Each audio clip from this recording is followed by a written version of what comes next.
네, 윤석열 대통령 파면 여부가 오늘 오전 11시 잠시 뒤에 결정됩니다. 네, 윤석열 대통령은 오늘 결국 출석하지 않기로 했습니다. 헌법재판소에 법조팀 취재 기자들이 나가 있습니다. 김영수, 김다현 기자 전해주시죠. 네, 윤석열 대통령의 정치적 운명을 가리게 될 날이 밝았습니다. 저희 뒤로 보이는 건물이 바로 헌법재판소입니다. 오늘 역사적인 판결을 내리게 될 헌재가 보이는 이곳에서 김다현 기자와 함께 탄핵 심판 선고 그리고 이후까지 생생한 분위기 전달해드리겠습니다. 이제 선고까지 3시간 반 정도 남았습니다. 오늘 오전 11시 헌재 대심판정에서 윤 대통령 탄핵심판 선고가 진행됩니다. 지난해 12월 14일 탄핵소추안이 국회를 통과한 지 111일 만에 결과가 나오게 되는 것입니다. 네, 김다현 기자, 저희가 오늘 새벽 이곳으로 출근하는 것도 좀 쉽진 않았죠? 네, 맞습니다. 저희가 오늘 새벽 서울 상암동에 있는 YTN 본사에서 출발을 해서 헌재 앞까지 왔습니다. 택시를 타고 인근에 있는 제동초등학교까지 오려고 했는데 현대미술관 앞에서 길이 통제가 되어서 10여 분 정도 걸었습니다. 경찰은 오늘 안전사고에 대비해서 헌재 주변을 진공 상태로 만들었습니다. 헌재 반경 150m로 넓힌 통제선을 더 확대하는 작업도 이어가고 있고요. 경찰 특공대와 경찰견을 투입해 헌재 건물 안팎에 폭발물 등 위험물이 설치되어 있는지 점검도 이루어지고 있습니다. 오늘 안국역은 어제부터 인파 밀집에 대비해서 무정차 통과를 하고 있습니다. 네, 날이 밝으면서 저희 위에서 보면 이제 경력들이 어떻게 움직이는지 보이는데 조금 분주해진 모습을 확인할 수 있고요. 헌재도 오늘 경비를 강화했습니다. 방청객 등의 출입 검색을 강화합니다. 또 헌재 민원실에 방문 접수하는 것도 불가한 상황입니다. 현재 보안 인원이 몇 명인지는 비공개지만 여기서 인원을 더 늘리기 어려울 정도로 최대한 강화했다고 헌재 관계자는 설명했습니다. 청사 보안과 안전관리 차원에서 경찰에서는 헌재 청사 출입 인원을 최소화해달라고 요청하기도 했습니다. 원래는 취재진이 헌재 출입을 할 때 언론사별로 인원 제한을 하진 않았었는데 오늘은 각 언론사별로 3명만 출입이 가능하도록 미리 명단을 제출받기도 했습니다. 오늘 윤 대통령은 출석하지 않기로 했었죠? 네, 저희가 계속 전해드린 것처럼 윤 대통령 오늘은 헌재 출석하지 않기로 결정했습니다.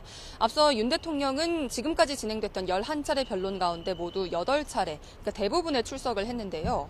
발언 기회가 있을 때마다 적극적으로 자신의 주장을 설명했고 또 재판관의 질문에 답하고 일부 증인 신문에서는 증인을 향해서 직접 질문을 던지는 모습이었습니다. 다만 대리인단은 선고일 질서 유지와 대통령 경호 문제를 종합적으로 고려해서 오늘 불출석을 결정했다고 설명했습니다. 과거에 노무현 전 대통령이나 박근혜 전 대통령의 경우에도 탄핵심판 선고기일에 직접 출석하지 않았습니다. 네, 헌법재판소는 전례에 따라 윤 대통령 탄핵 심판 사건 선고도 생중계하기로 결정했습니다. 또 일반인의 방청도 허용하기로 했는데요. 이 대심판정, 오늘 선고가 있을 대심판정의 좌석이 모두 104개가 준비되어 있습니다. 이 가운데 일반 시민을 위한 건 모두 20석입니다. 이 20석을 뽑는데 모두 9만 6천여 명이 몰렸습니다. 경쟁률로 따지면 4,818.5대 1을 기록했습니다. 역대 대통령 탄핵 심판 방청 신청 가운데 최대 경쟁률을 기록했습니다. 헌법재판소는 현장에서 선착순으로 방청권을 배부하는 방식은 청사 안전 때문에 진행하지 않기로 결정했습니다. 오늘 탄핵 심판 선고가 있는 원인이 바로 비상계엄 선포 아니겠습니까? 그때부터 과정을 좀 한번 짚어볼까요? 네, 타임라인을 간단하게 정리를 해드리면 먼저 지난해 12월 3일 윤석열 대통령은 비상계엄을 선포했습니다. 12월 14일 야당이 낸 윤 대통령 2차 탄핵소추안이 국회에서 통과가 됐고 곧바로 헌재 소추 의결서까지 접수가 됐습니다. 본격적으로 탄핵 심판 절차에 돌입을 한 거고요. 헌재는 12월 27일 1차를 시작으로 모두 2차례에 걸쳐서 변론 준비 기일을 가지면서 쟁점을 정리했습니다. 첫 정식 변론은 1월 14일이었는데 당시 윤 대통령의 불출석으로 심판은 4분 만에 종료가 됐습니다. 이후 윤 대통령은 바로 다음 날 공수처에 체포가 됐고요. 또 서울 서부지법이 구속영장도 발부를 하면서 사상 처음으로 현직 대통령이 체포 또 이어서 구속까지 되는 일이 있었습니다. 이후 지난 2월 25일까지 모두 11차례에 거친 변론 기일 동안 대통령은 대부분 헌재 직접 출석을 했습니다. 구속 상태였기 때문에 호송차를 타고 나왔고요. 헌재는 거의 매일 지금까지 평일을 열고 쟁점을 논의했고 또 지난 1일 선고 기일을 공지했습니다. 네. 그렇다면 이번에는 탄핵 심판에서 어떤 쟁점들을 따지게 되는지 정리해 보겠습니다. 헌재가 준비 절차에서 정리한 쟁점 모두 5가지입니다. 가장 먼저 비상계엄 선포 행위 자체에 대한 정당성이 있습니다. 비상계엄을 선포할 상황이었는지 또 선포하는 과정이 적법했는지까지 헌재가 들여다보게 됩니다. 두 번째는 정치행위를 모두 금지한 포고령 이루에 대한 위헌성입니다.